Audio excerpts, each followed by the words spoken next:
Disclaimer: this is only a sharing based on personal experiences, so it may not be suitable for everyone, so just hear me out and see if it's compatible with your current situation. Yo, what's up guys, it's Khoo here. A small briefing here for those who don't know who I am. Just call me Khoo, cause that's how my friends call me nowadays. I'm a graduate from SPM KSSM and I just finished my second round of SPM a week ago.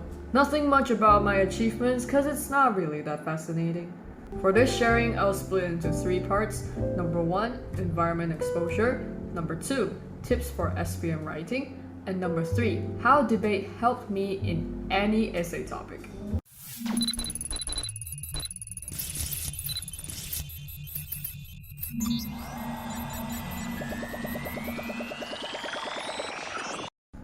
So let's move on to number 1, environment exposure. Why do I bring this up? This is a common thing to know, like you cannot be last minute to prepare for any exam, especially language subjects like English. So do you feel like, number 1, you don't know what to prepare, number 2, you memorize everything but most of the time you still can't apply it in exams? Well, that basically shows how last minute preparation does not work at all. I watch YouTube videos, I play games, I watch movies, and I listen to English songs. And I only did these things if you really want to ask me what I do for preparations. So maybe you'll be wondering like, oh my god, how did you get good grades by just doing all these? Well, if you want to prepare for English exams and you feel like you're not confident in every skill tested, like comprehension, writing, listening, and speaking, then this is when you need to start expose yourself in an English learning environment. It may be uncomfortable at first, but you have to make your first step out of your comfort zone in order to improve yourself. Step 1. Start watching YouTube videos and movies in English. You don't have to specifically search for knowledgeable videos like National Geography or any documentary videos. You can start by watching videos that you're interested in. For example, if you like music, you can search for two-set violin. If you like cooking, then you can probably search for Gordon Ramsay. If you like gaming, then you can search for Genshin Impact. Seriously, this game is popular for a reason. The graphics are amazing, the storyline is well made, and you can learn a thing or two from that. Turn on the subtitles if you cannot catch every word they say, because sometimes we find their pronunciations very difficult to understand. If you feel like this or that sentence is completely new to you, you can try pause the video and try to say the sentence again yourself. It may sound ridiculous, but after some time, you could actually develop your own accent and remember how to apply it in daily lives. And it goes the same way with movies. Select your favorite movie genre and watch it. There are tons that I could recommend, but if you want to start from something simple, I would recommend you to watch Disney. The whole Disney series. After watching tons of that, it will help you become more familiar with English, and it helps you feel more comfortable when using English. Step 2. Listen to English songs. For this part, I don't have to say much because you guys definitely have your own tastes, right? But for starters, you could start with Taylor Swift, Justin Bieber, Katy Perry, and etc. Search for the lyric videos and learn the words from the lyrics. You'll slowly know how to apply the words in daily lives, trust me. Step 3. Play English language games. Okay, this sounds a bit off, but you can actually learn English by playing video games. You just have to choose the appropriate and suitable ones. For example, the only game I played for 8 to 9 months is Genshin Impact. This video is not sponsored by Genshin Impact. This game contains amazing graphics, splendid storyline for every character, and amazing orchestral background music. You can try the game yourself and you'll know what I'm talking about. The words they use and how they structure every character's background story is an outstanding work. You could even learn new vocabulary from that because some of the words are very deep and they have hidden meanings inside. So you just have to find out yourself. And I think that's all for environment exposure. Moving on to number 2, tips in SPM writing.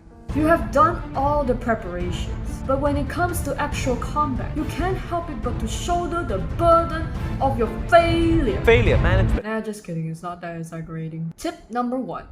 Don't confuse yourself in spoken language and written language. This is what most SPM students and even good students make mistakes on. Because in spoken language, we tend to be more informal, as the goal in communication is to let people understand you more easily.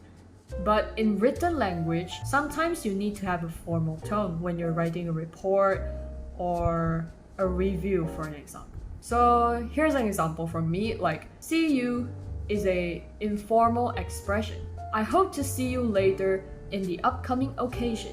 This is a formal expression. Not difficult to spot the difference, right? Tip number 2.